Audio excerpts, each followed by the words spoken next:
The lead lawyer for the Black Saturday inquiry has criticised its final report. Jack Rush QC says the Royal Commission report left out important evidence on the bushfires and could have dug deeper. He spoke exclusively to the ABC's Jane Cowan.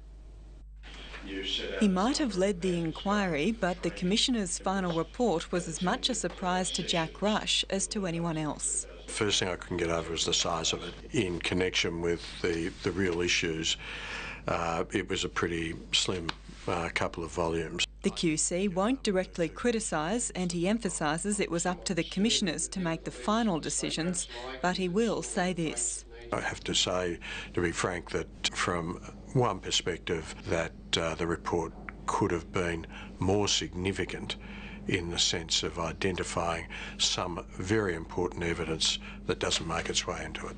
I always wished for a more thorough record and analysis of the evidence. Jack Rush remains convinced the stay or go policy is fatally flawed because people won't leave early. That is not going to change if it hasn't changed within a year of the 7th of February. He still believes voluntary evacuation can work as the primary response to bushfire.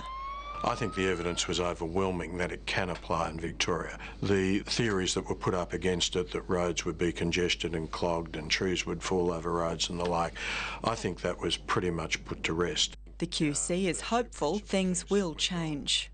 A legacy for government or a legacy for a fire leader, I think, will be to introduce these recommendations over time to avoid as best we can these sort of events that occurred on the 7th of February.